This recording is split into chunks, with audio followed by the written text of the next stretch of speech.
Guys, നമ്മുടെ പുതിയ വ്ളോഗിലോട്ട് എല്ലാവർക്കും സ്വാഗതം. അതെ, നിങ്ങൾ തമ്മിൽ കണ്ട കണക്ക് നമ്മുടെ ഫാമിലിയിലോട്ട് ഒരാളും കൂടി ആഡായിട്ടുണ്ട്, ഒരാൾ കൂടി വന്നിട്ടുണ്ട്. അപ്പോൾ അതിൻ്റെ വിശേഷങ്ങൾ നമ്മൾ പങ്കുവയ്ക്കാനാണ് ഇന്നത്തെ വ്ളോഗിൽ നമ്മളിവിടെ വന്നേക്കുന്നത്. നമ്മൾ മീൻസ് ഞാൻ മാത്രമല്ല, ഇവിടെ ആളുകളുണ്ട് ഗൈസ്. കാണിച്ചു തരാം ഞാൻ. ഗൈസ്, നമ്മുടെ കുടുംബത്തിൽ പെങ്കൊച്ചി നമ്മൾ ഭയങ്കരമായിട്ട് വിഷമിക്കുമായിരുന്നു കേട്ടോ. അതെ, ഇവൻ നമ്മുടെ വളകാപ്പിന് നിങ്ങൾക്ക് ഞങ്ങളുടെ വീഡിയോ കണ്ടാൽ മനസ്സിലാവും ഞങ്ങൾ എന്തോരം ആഗ്രഹം എന്ന് പറയാൻ പറ്റത്തില്ല. ഞങ്ങൾക്ക് കുടുംബത്തോളം മൊത്തത്തിൽ ആക്രാന്തമായിരുന്നു പെങ്കൊച്ചി വേണം. അതുകൊണ്ട് തട്ടി ഇവിടെ നടക്കാൻ വയ്യ. അതെ, അപ്പം അതുകൊണ്ട് നമ്മുടെ കുടുംബത്തിലോട്ട് ദൈവം നമ്മളെ ഒരു പെങ്കൊച്ചിനെ അനുഗ്രഹിച്ച് തന്നിട്ടുണ്ട്. ആക്ച്വലി ഈ ഒരു വിശേഷം ഞങ്ങൾ അറിഞ്ഞിട്ടിപ്പോൾ കുറച്ച് ദിവസമായി. പക്ഷെ പറയാനായിട്ട് ഇവിടെയുള്ള 2 പേർക്കും ഭയങ്കര മടിയാണ് വീഡിയോ എടുക്കാൻ. ഇവർക്ക് എൻ്റെ മുടി വേങ്ങോട്ട്. അപ്പോൾ ഭയങ്കര മടി, പ്രത്യേകിച്ച് അമ്മയ്ക്ക് ഭയങ്കര മടിയാണ്. എന്താണെന്നറിയത്തില്ല വീഡിയോ എടുക്കാൻ. ഇപ്പം അമ്മയുടെ മെയിൻ എന്ന് പറഞ്ഞാൽ ഉച്ചയ്ക്ക് ഫുഡ് കഴിക്കാൻ ഇടന്ന് ഉറങ്ങുക, അങ്ങനത്തെ കുറച്ച് ആക്ടിവിറ്റീസ്. ഇവരെ പോലെ അല്ലല്ലോ, വയസ്സും പ്രായമായില്ലേ, ക്ഷീണം കാണത്തില്ല അല്ലേ. ഓക്കെ, ഞാനപ്പം വൈകിക്കുന്നില്ല. എന്താ വിശേഷം എന്നും ആരാ ഞങ്ങളുടെ ഒരു അതിഥി എന്ന് വേണേൽ പറയാം. അത് ഞാനിപ്പം റിവീൽ ചെയ്യാം. ഓക്കെ, ഇതാണ് നമ്മുടെ പെൺകൊച്ച്. ഇതാണ് നമ്മുടെ സ്കൂബിക്കുട്ടി. സ്കൂബിക്കുട്ടി ഹായ് പറഞ്ഞു. ഹലോ ണ്ടല്ലോ. അപ്പൊ ക്യൂട്ട്നെസ് മാത്രമേ ഉള്ളൂ. അഹങ്കാരിയാണ്, തന്നിഷ്ടക്കാരിയാണ്, ജാടയാണ്, എല്ലാമാണ്. പക്ഷെ അതങ്ങനെ ഒരു കറക്റ്റ് കുടുംബത്തിലോട്ടും കൂടാണ് വന്നേക്കുന്നത്. എല്ലാം തികഞ്ഞൊരു കുടുംബത്തിലോട്ടാണ് എൻ്റെ കുഞ്ഞ് വന്നേക്കുന്നത്. ഇതാണ് നമ്മുടെ പെങ്കൊച്ച്, നമ്മുടെ കുടുംബത്തിലോട്ട് വന്ന പെങ്കൊച്ച്. ഇവളിൽ നിന്ന് നമ്മുടെ ചാനലിലൂടെ നിങ്ങൾക്ക് എല്ലാവർക്കും ഞങ്ങളുടെ ഫാമിലീനെ ഫുള്ള് കാണിക്കാന്നൊക്കെ കരുതി. പോകണം അവിടെ നിന്ന്. അപ്പൂസ് പോകുന്നതിൻ്റെ തലേന്നാണ് ഇവളെ ഇവിടെ കൊണ്ടുവരുന്നത്. എന്നിട്ട് ഞങ്ങൾ പോയപ്പോൾ നമുക്ക് ഇതിനെ കൊണ്ട് ഗ്രൂം ചെയ്യിപ്പിക്കാൻ ഇവളുടെ കുറച്ച് ആക്സസറീസും കാര്യങ്ങളൊക്കെ വാങ്ങിക്കാനൊന്നും പറ്റിയിട്ടില്ല. അപ്പോൾ എല്ലാം ഇനി വേണം ചെയ്യാനായിട്ട്. നമ്മൾ എവിടെ പത്തനാപുരത്ത് നമുക്ക് അടുത്ത ഷോപ്പുണ്ട്. ഗ്രൂമിങ്ങിൻ്റെ വെറ്റിനറി ഹോസ്പിറ്റലിൽ എല്ലാം കൂടെ ഒരുമിച്ച് ഉണ്ട്. വാക്സിൻ ഉണ്ടല്ലോ. വാക്സിൻ എടുക്കാനുണ്ട്, എല്ലാം കിടക്കുന്നു. അപ്പോൾ ഇതാണ് നമ്മുടെ വീട്ടിൽ വന്ന ഗസ്റ്റ്. ഇവളെല്ലാവരും കുഞ്ഞതായതുകൊണ്ട് പിന്നെ ഈ ഒരു ബ്രീഡ് ആയതുകൊണ്ട് തന്നെ എടുത്തുകൊണ്ട് ഹാൻഡിൽ ചെയ്യാൻ എളുപ്പമാണല്ലോ. എല്ലാവരും ഇങ്ങനെ എടുത്ത് കൊഞ്ചിച്ചൊക്കെ നടത്തും. വേറൊരു കൂട്ടിൽ ഇവിടെ കിടപ്പുണ്ട്. ഞങ്ങൾ ആക്ച്വലി 1 വയസ്സ് വരെ ഞാനും അമ്മയും എല്ലാവരും നല്ല രീതിയിൽ കെയർ ചെയ്യുന്നുണ്ട് തന്നെ. പക്ഷെ 1 വയസ്സൊക്കെ ആയപ്പോഴത്തേക്കും ഞങ്ങളുടെ ജസ്റ്റ് ഒരു മുറുകി സൗണ്ട് ഉണ്ടാക്കി.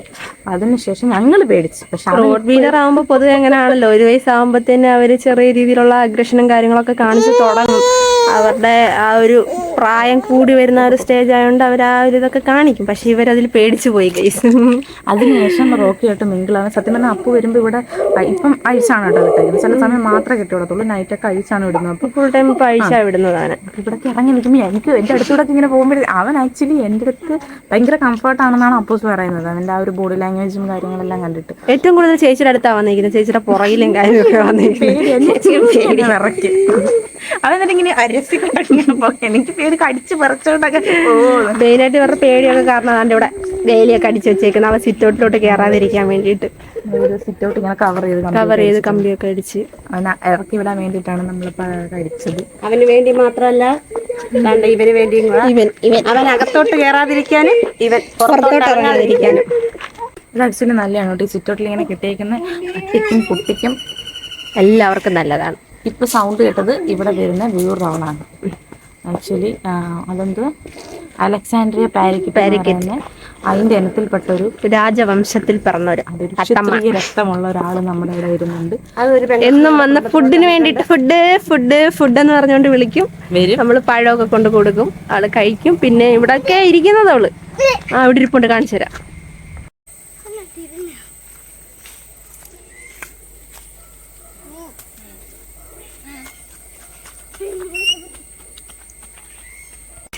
അവളിപ്പോ ഇവിടൊക്കെ തന്നെ ഇരിക്കുന്നത്. ഇവിടെ വന്ന് ഫുഡ് കഴിച്ചിട്ട് ഇവിടൊക്കെ തന്നെ ഒക്കെ ഇരിക്കുന്നത്. ആക്ച്വലി നമ്മൾ തത്തേനെയൊന്നും പിടിച്ച് നമ്മൾ കൂട്ടിലിട്ട് വളർത്തിക്കൂടാ. ഇല്ലേ, ഞങ്ങൾ നേരത്തെ നമുക്ക് 2 വർഷം മുന്നേ ഇതുപോലൊരു ഐറ്റത്തിനെ കിട്ടിയിട്ടുണ്ടായിരുന്നു, നമ്മളെ കയ്യിൽ കിട്ടിയിട്ടുണ്ട്. ഇവള് പക്ഷെ 2 മാസം പ്രായമുണ്ട്. അവള് പക്ഷേ 45 ദിവസം പോയേക്കാ. 1 മാസം പ്രായമുള്ളപ്പോൾ നമ്മുടെ കയ്യിലോട്ട് കിട്ടിയത്. അവൾക്ക് 5 ദിവസം നമ്മുടെ കിട്ടില്ലായിരുന്നു. ആള് നമ്മളായിട്ട് ഭയങ്കര മിങ്കിളായിരുന്നു. നല്ല കളിയും ചിരിയും നല്ല ആക്റ്റീവായിട്ട് വന്നപ്പോഴത്തേനും പരുവയായി അവളെ നമ്മുടെ അടുത്ത് നിന്ന് പോയി. അപ്പം നമ്മൾ ഭയങ്കര സാഡായിരുന്നു. നമ്മളല്ല, ഞാൻ ഭയങ്കര സാഡായിരുന്നു. അപ്പം എൻ്റെ ഹസ്ബൻഡ് എനിക്ക് തന്ന ഗിഫ്റ്റാണ്. ഗിഫ്റ്റ് അല്ല, പണി. ഒന്നാന്തരം പണി. ഓക്കെ. അപ്പോൾ കുഞ്ചു പറഞ്ഞ കണക്ക് നമുക്ക് നേരത്തെ ഒരാളുണ്ടായിരുന്നു, അവളുടെ പേര് സ്കൂബി എന്നായിരുന്നു കേട്ടോ.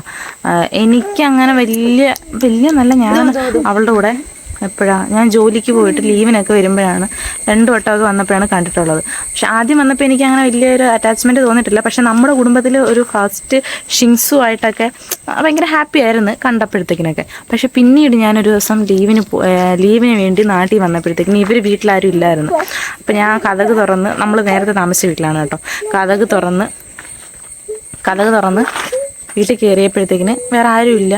ഞാൻ കയറിയപ്പോഴത്തേക്കിന് ബെഡ്റൂമിലാണ് ഇവൾ അടച്ചിട്ടിരുന്നത്, സ്കൂബീനെ. അപ്പോൾ ഞാനിങ്ങനെ അകത്ത് കയറി കതക് തുറന്നപ്പോഴത്തേക്കിന് അവളെ ഇങ്ങനെ കണ്ട്, അവളെന്നെ കണ്ടപ്പോഴത്തേക്കും ഭയങ്കരമായിട്ട് അത്രയും നേരം ഒറ്റയ്ക്ക് അവിടെ ഇരുന്നതിൻ്റെ പിന്നെ എന്നെ മനസ്സിലായി. അപ്പം അവൾ ആ സ്നേഹം ഭയങ്കരമായിട്ട് ഇങ്ങനെ പ്രകടിപ്പിച്ചപ്പോഴത്തേക്കും എനിക്ക് ഞാനങ്ങനെ ഈ ഡോഗ്സ് അല്ലെങ്കിൽ എന്താ പറയുന്നത് പൂച്ച പട്ടി അങ്ങനത്തെ ഇതിനുമായിട്ടൊന്നും ഭയങ്കരമായിട്ട് പെട്ടെന്നൊന്നും മിങ്കിളാവുന്ന ഒരാളല്ല. പക്ഷെ അവൾ പെട്ടെന്ന് നമ്മളെ കണ്ടിട്ട് അങ്ങനെയൊക്കെ കാണിച്ചപ്പോഴത്തേക്കും എനിക്ക് ഭയങ്കര ഫീലായിപ്പോയി. പിന്നെ ആ ലീവ് കഴിഞ്ഞിട്ട് ഞാൻ ജോലിക്ക് കയറി ഡ്യൂട്ടിയുടെ ഇടയിലാണ് കുഞ്ചു അമ്മയും കൂടെ വിളിച്ച് പറയുന്നത്.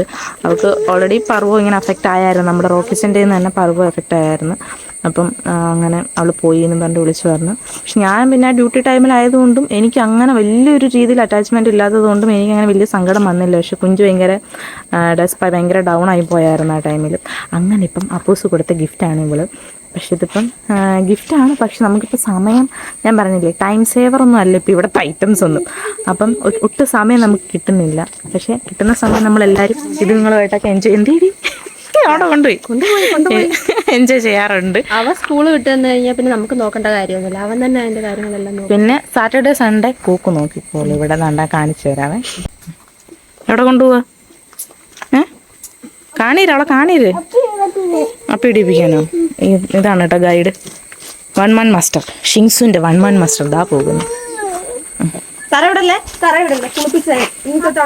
വേണ്ട സിറ്റൗട്ട് കിട്ടാ, സിറ്റൗട്ടിൽ തന്നെ ഒപ്പിട്ടോളൂ. എന്ത് പറ അവളെ പറ്റി?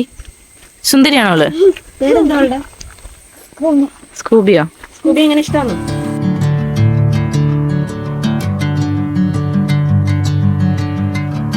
അപ്പം ഇന്നത്തെ വിശേഷങ്ങൾ ഇതൊക്കെ ഉള്ളൂ.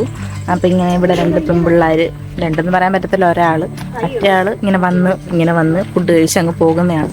അപ്പം ഇന്നത്തെ അല്ലെങ്കിൽ ഈ ഒരു വീക്കിൽ നമ്മുടെ വിശേഷങ്ങൾ ഇത്രയൊക്കെ ഉള്ളൂ. അടുത്തൊരു വ്ളോഗിൽ ഈ ഒരു മടി പിടിച്ച ആളുകളെല്ലാം കൊണ്ട് ഞാൻ വരുന്നതായിരിക്കും. അതുവരെ വി ആർ സൈനിങ് ഓഫ്.